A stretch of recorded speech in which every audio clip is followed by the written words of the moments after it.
right, we are live for our 3 o'clock live stream for Saturday at 3 o'clock. Today we're going to be from Fort Humboldt State Historic Park in Eureka. I'm going to show you these beautiful views. We wait just a moment to make sure that we're having some people join. Awesome, looks like we just went live. Going to throw a little comment in here so that way I can see your comments. Alright, excellent. So it looks like we have at least one person tuning in, so let's go ahead and get started.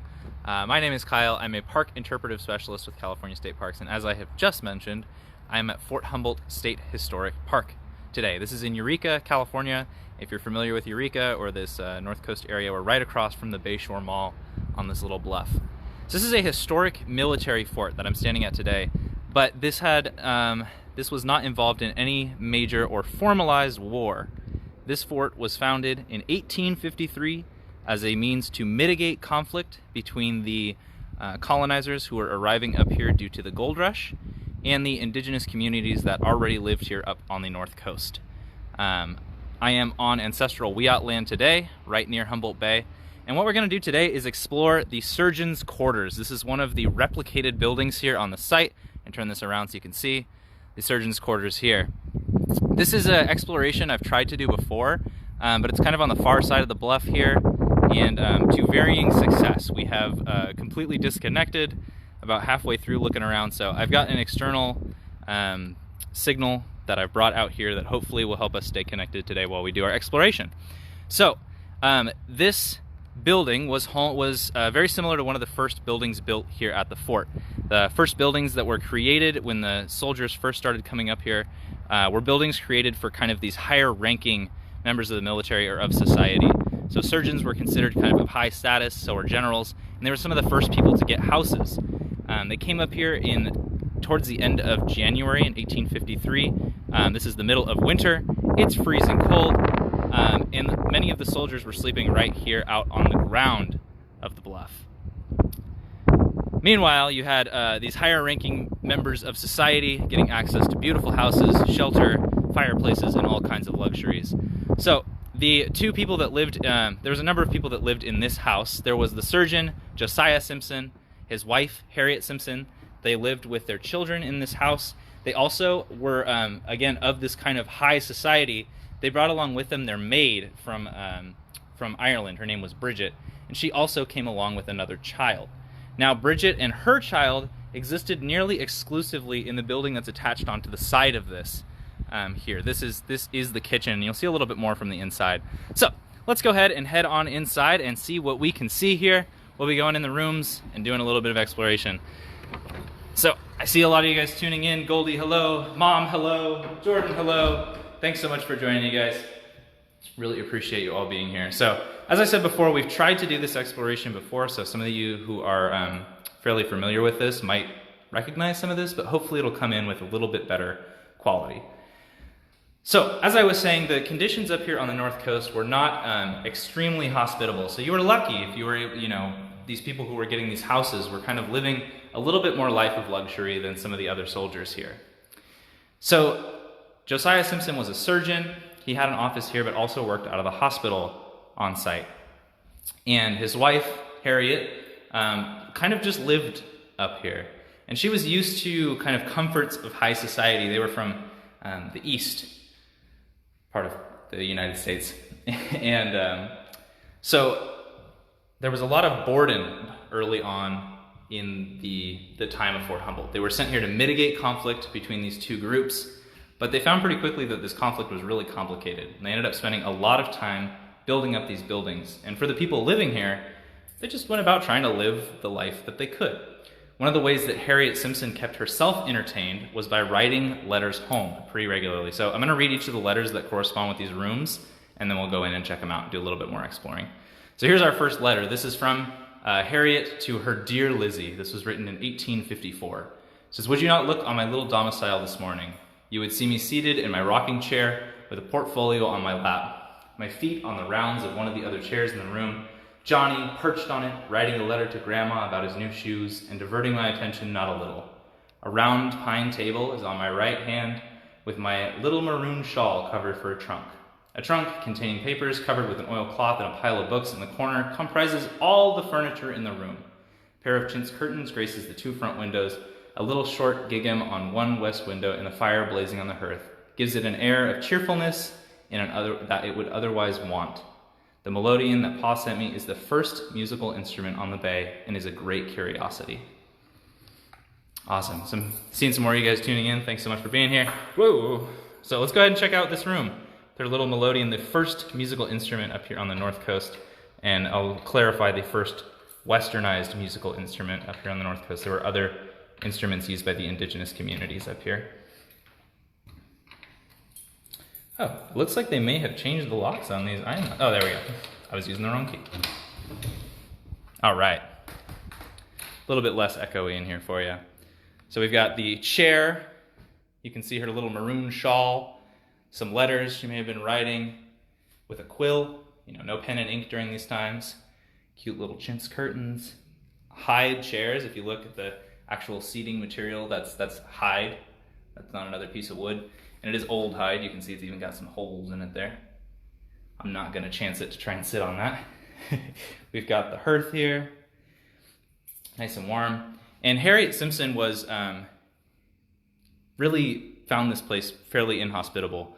And we'll talk a little bit more about that. But one of my favorite stories of hers was that they did have bedrooms upstairs. And we'll do a little bit of looking upstairs. But she found them so cold up there in her bedroom that she actually spent most of her nights in this room, right in front of the fireplace to help her keep warm.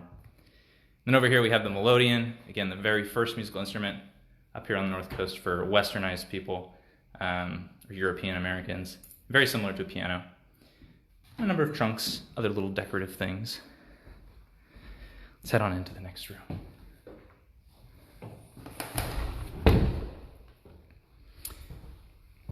So down the hall here we have Josiah's kind of on-site medical room. So he was one of the only doctors up here on the North Coast at the time. So beyond just treating the people at the fort, he also provided medicine for many of the other, people in the timber industry, people who were hunting up in this area. He would be treating people for grizzly wounds and things like that, as there was grizzly bears in California at that time. So we'll read our little corresponding letter and then head in. This one is also written by Harriet, something that she did a lot to kind of keep herself entertained, to write these letters. It says, "Doctor sits here reading. You ask me if he is busy as ever, and I must answer just about. We were laughing a night or two ago and saying to ourselves that although he is going all the time, his receipts for the month are very trifling. Sometimes I feel like grumbling at his being away so much. I console myself with the reflection that he is doing some good in his day and generation. The poorer his patient is, and the less chance of rumination, the more attentive I believe he is, and I would not have it otherwise. I like to see him take so much interest in his profession. Many officers in these out-of-way posts seem to find time to hang so heavy on their hands. Doctor says he is only afraid we are making ourselves too comfortable. Harriet Simpson." And this one's from 1857. Let's go in and check it out, shall we? And as I'm exploring any of these rooms, of course, we're always taking questions. You guys can always pop questions into the comments, and I love to answer any of those. And if there's anything that you'd like me to take a closer look at in any of these rooms, just let me know. I am your eyes for today. These are spaces that are closed due to COVID, so I'm more than happy to show you anything in these spaces that you might be interested in taking a closer look at. I know that one of our regulars, Sandra, absolutely loves this cabinet. It's a beautiful desk. Very jealous.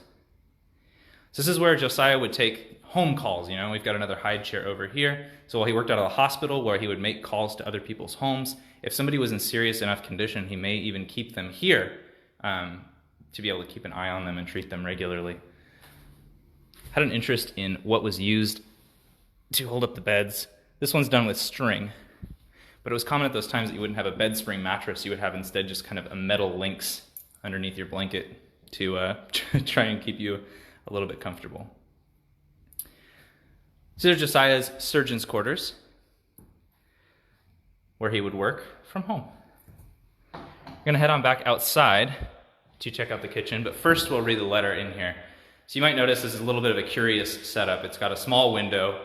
There's no other entrance here in the house. This door goes out to a back patio. That's broken. and you've got just this little window as your access to the kitchen. So, here is Harriet's letter about her kitchen. Our kitchen is a little wing on the east side. It was put up after the rest of the house was built, and we find that the want of a direct door into the kitchen but little inconvenience. There's a window opening into the hall just at the foot of the stairs, about 1.5 feet square, which we pass ditches without stepping on the porch. We've bought a cow at $130 with milking 2 shillings a quart and butter 75 cents to $1 a pound. You will not perhaps wonder that we've gone through the trouble and expense of a cow, and Bridget understands the care of milk. We have churned twice, and I think that by the 3rd churning, we will have what I call good butter. So, you can see a little bit, the prices out here were a little bit ridiculous for the time. $130 for a cow now might not seem like a big deal, but getting one out here was a really big deal. And they went through this expense to have this fresh butter that was kind of a commodity up here on the North Coast. See, a question from Kim, is that a saddle? So we have this thing kind of on the ground here. This is would be attached to a work animal like an ox or a horse for plowing fields at the time. So this was, before automated things to get the animals to help you out. They had some fancy tools. So we'll go take a look inside of the kitchen. I'm going to head back out the front door because, as she describes in her letter, there is no way to get there from inside.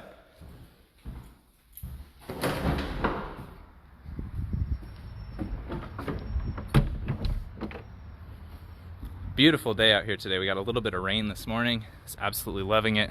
Oh, it's raining a little bit right now. Absolutely loving it. But it's incredibly humid, really warm out. All right, let's head on in. And a little disclaimer, I came across this morning that one of the windows has been broken. So there's a little bit of glass around. That's not decoration. So here we are in the kitchen. A little setup here. This is where Bridget and her child slept. This is their space. So I see Anne was asking, no dining room. This may be also where they ate. You see there is a little table here for them to sit around. But there was no formalized dining room for this house. And I think this side of the building also shows really well how these houses were constructed.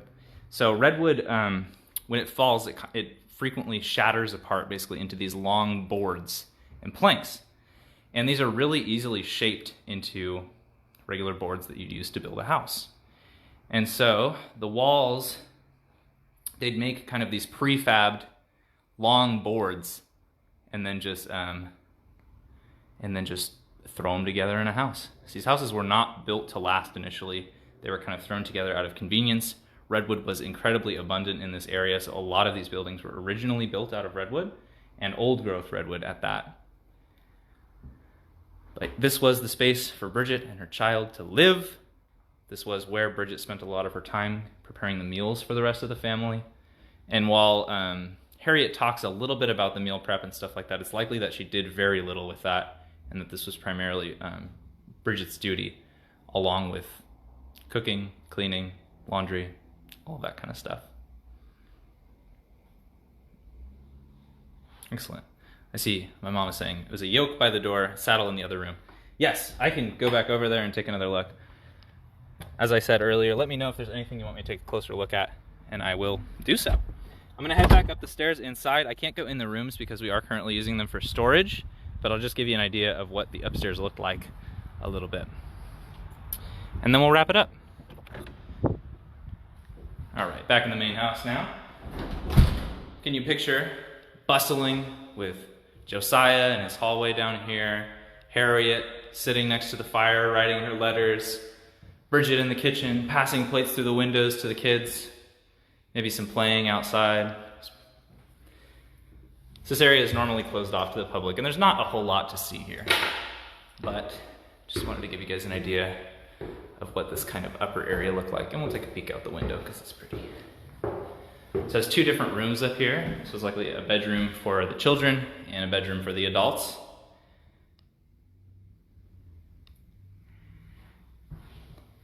We've got a beautiful view out the window here. A little garden across the way. That's the hospital building, the only original building still standing here at the fort. So this was just a little taste of some of what life was like up here on Fort Humboldt Bluff. This was a long time ago and life was quite different. Although you can see that a lot of the needs and wants of the people who lived here are pretty similar to what we have today. So I really appreciate you all joining me for the tour. I'm gonna try and be spending some more time at Fort Humboldt these next couple of weeks. So if you would like to learn more about Fort Humboldt, I will be live every other Saturday at 3 o'clock and then posting videos every other Saturday as well. So I'll be doing some more exploration of Fort Humboldt. Now that we have these signal boosters, I can actually go out in the field without disconnecting. I'll take one more little look here in the surgeon's quarters. We'll check out that saddle somebody was asking questions about. And I see another question here from Kim. It says, in those days they didn't have indoor plumbing, right? So they use outhouses or what? Yes, they did not have indoor plumbing or formalized bathrooms. It's possible that there was just a latrine site, an area where people went to the bathroom. It's possible also that there were outhouses with pit toilets, holes dug into them. So here we have that saddle. And yes, that is a saddle. Ulysses S. Grant later became president of the United States, did serve at Fort Humboldt for a little while, and one of his favorite things was to ride around the public horses, almost like taxis or like rent a bike. They had these horses that you could rent and ride around town. Just saddle made me think of it. All right, well, thank you guys all so much for joining. I am gonna wrap it up here for today, but I appreciate you all tagging along with me. We do these programs every day at 3 o'clock. We're always gonna have stuff going on our page, so thank you guys all so much for joining. I do want to acknowledge as well, just during the COVID-19 age, we really appreciate you all doing your part to help flatten the curve, staying at home. Unfortunately, these buildings are closed during COVID-19, so we find this a little extra special opportunity to get you show you some of these places that are not accessible right now. See, Kim asked, what's the little copper pot next to the saddle? I'm not 100% sure, but I would venture a guess as a spittoon or a makeshift bedpan. Spittoons being common during this time, as well as bedpans, and this being a place where Josiah may have been having patients, that there would definitely need to be a bedpan in here. Possibly a spittoon. I'm not 100% sure. I would venture a guess at a spittoon. It's a fancy spittoon. Let's take one last little walk outside because it is such a beautiful day outside. Loving the rain.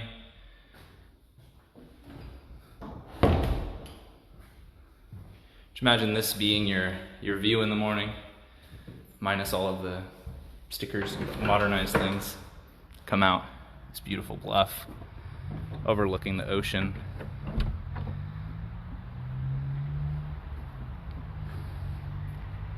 Thank you all so much again for joining us. Make sure to check out our page every day at 3 o'clock for more and more of these live streams, more programs and great things going on every single day. We've also got the new Redwood Canopy app available, and we're posting videos about that every Wednesday and Saturday. So make sure to stay tuned. We've got tons of stuff going on. Really appreciate all of you guys joining us today, and we will see you again next time. Thanks. Keep asking questions and I'll come around and answer them.